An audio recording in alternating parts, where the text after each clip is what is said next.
Good afternoon, everyone. Thanks very much for coming. This is the third annual Skyline Challenge Awards. First thing I wanted to do is thank our two sponsors for lunch today. That's Dominion Energy and Rocky Mountain Power. So thanks very much.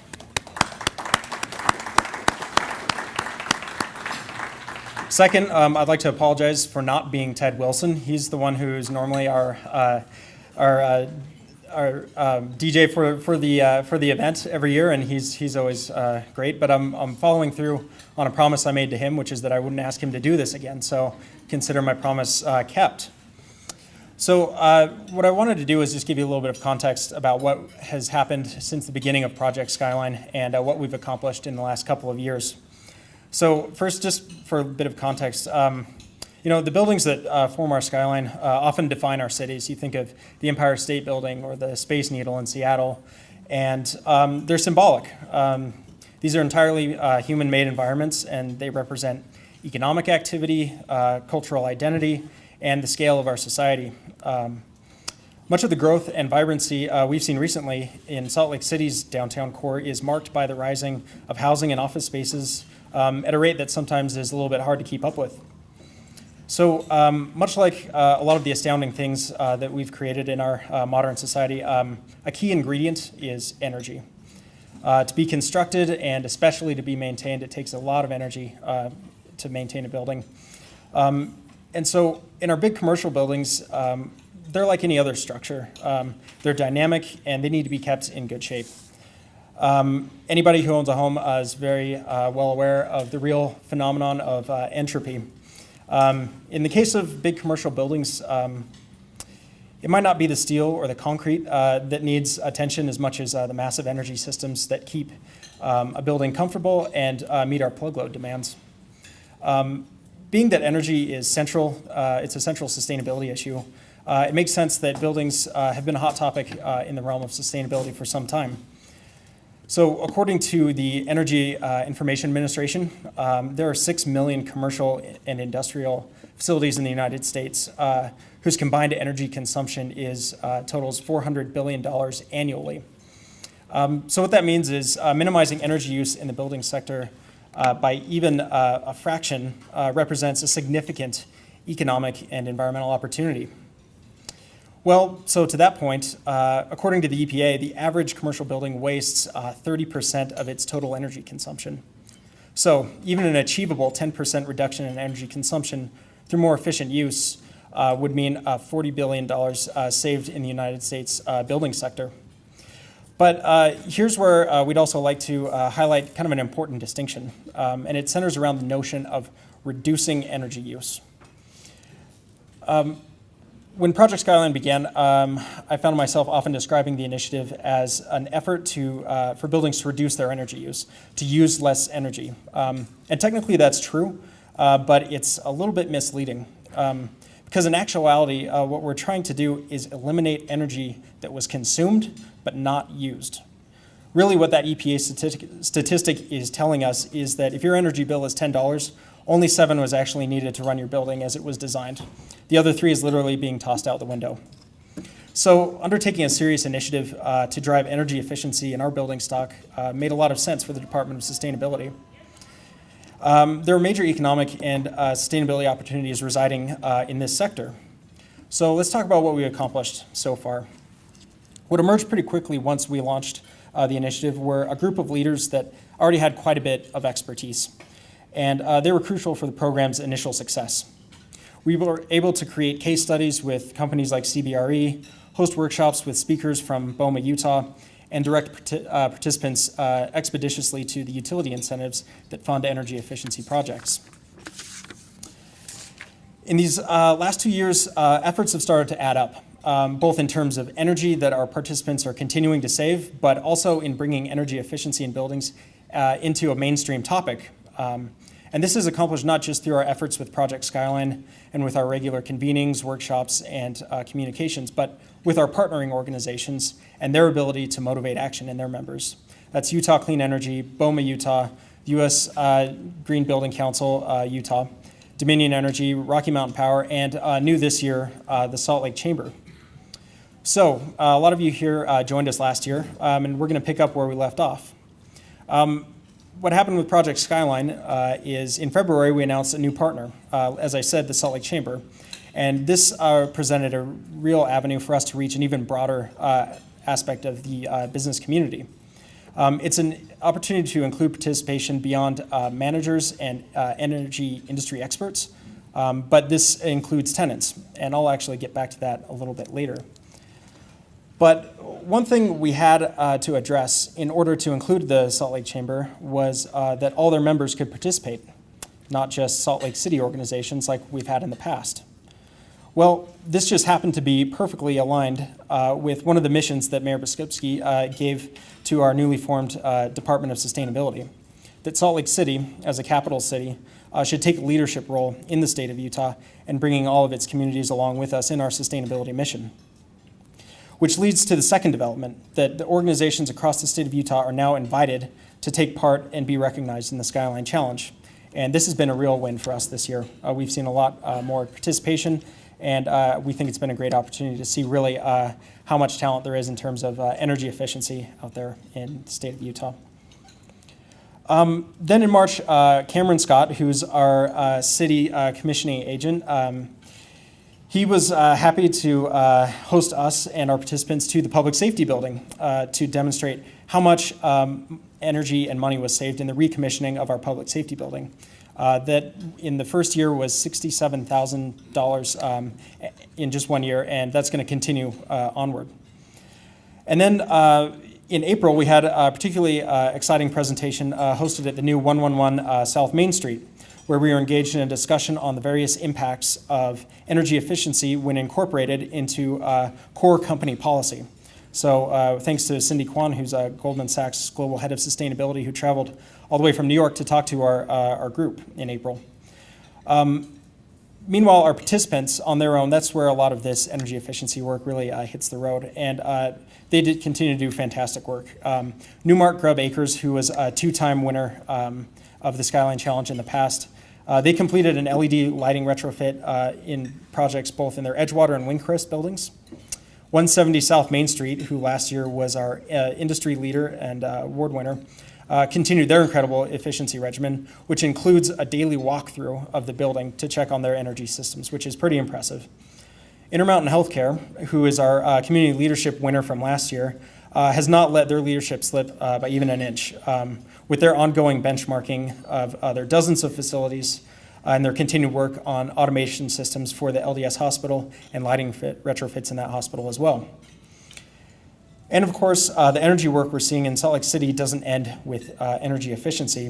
One of our longtime participants, Hunt Electric, completed the installation of 2,700 solar panels on the roof of the Vivint Smart Home Arena as part of the facility's ongoing $125 million renovation. The city couldn't be happier or more pleased to have that addition into our community's renewable energy portfolio. So the accomplishments of 2016 don't end here, but we're going to hear a little bit more of that as we announce the winners. First, what I would like to do is invite Mayor Biskupski to the stage to address our audience today. So thanks very much.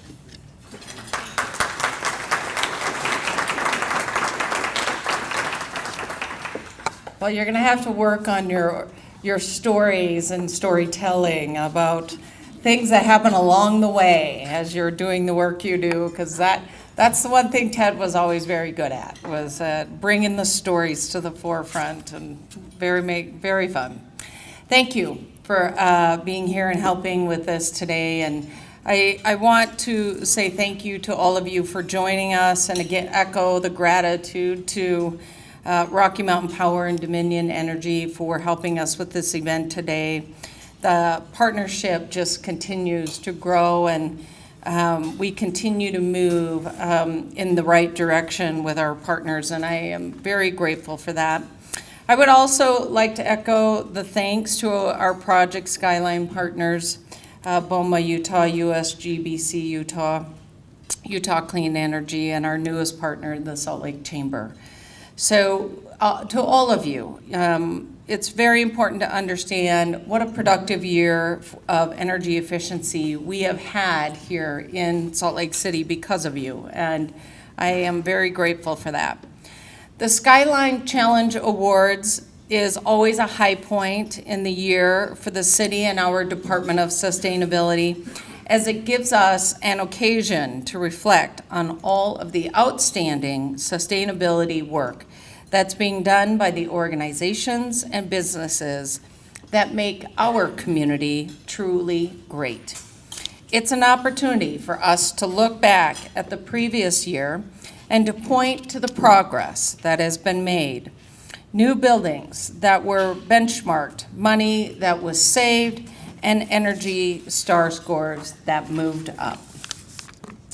The Skyline Challenge Awards is also an opportunity for the city to recognize the organizations that have implemented energy management best practices for years on end, even before this program was launched.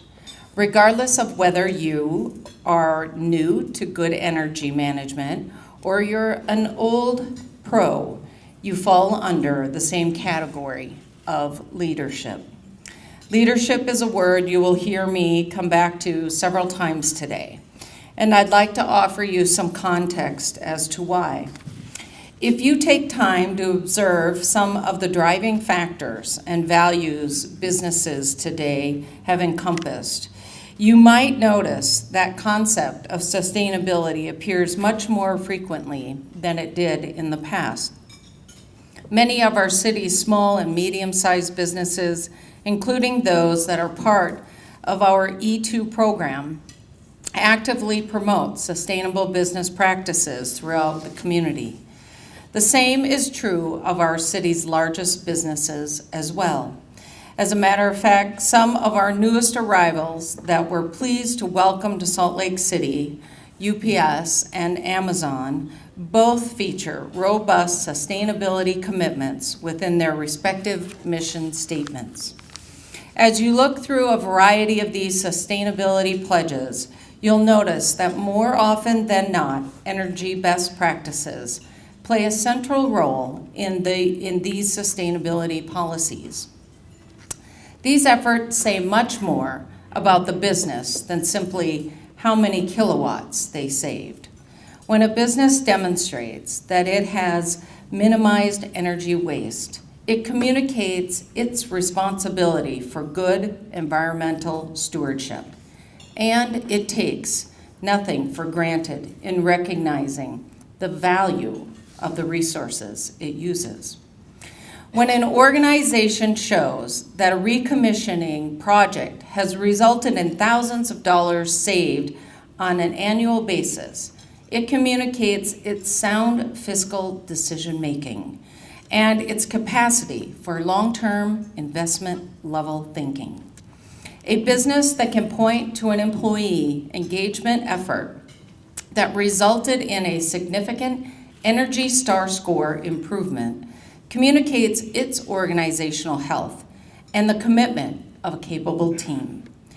And when a business can produce a comprehensive energy action plan with specific targets, it communicates that no detail of the operation goes unattended. Dollars and cents are being saved, and our natural resources are not being wasted. And these are precisely the kinds of organizations that we want to do business with as a city. What's more, an entire community of organizations such as these are the kind we love having in our city. My administration and the Department of Sustainability want these great qualities about Salt Lake City to stand out, not only for their positive environmental implications, but to continue to grow local companies and attract new businesses and talent. Energy efficiency is just as much a matter of economic health as it is of environmental health. When people think of Salt Lake City, we want them to think of a city whose business community and infrastructure is clean, efficient, and ready to create a sustainable and prosperous future. A high-performance building stock is an important part of that vision, and you are all doing amazing work to bring that vision to life. For our part, we at the city continue to push onward with our own energy efficiency program.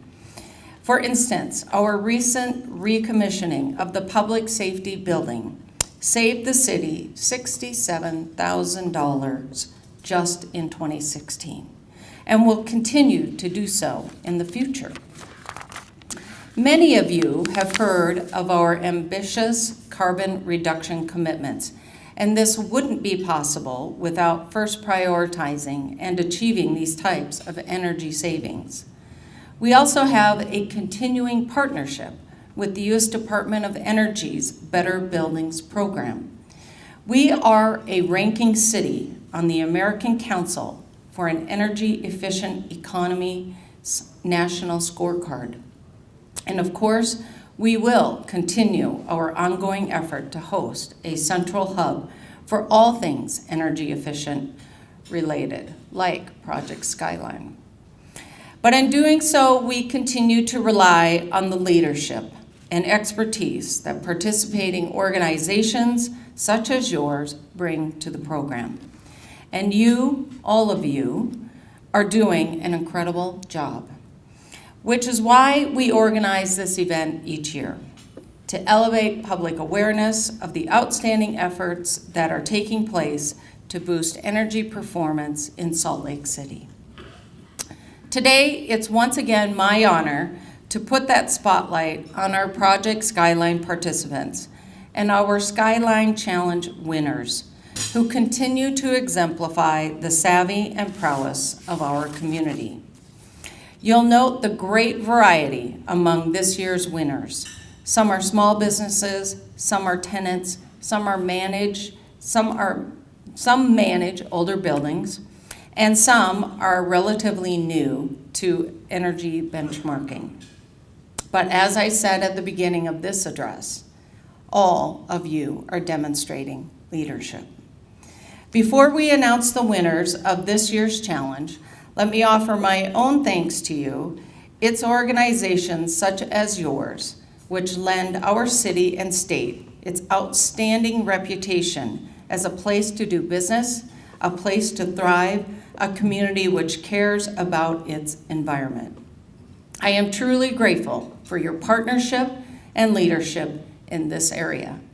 And I am also truly grateful for the work that my own team is doing on a regular basis to lead us in this direction. Much thanks to all of you. I look forward to seeing what new accomplishments you will have in store for us in the coming year. But for today, we will celebrate your success.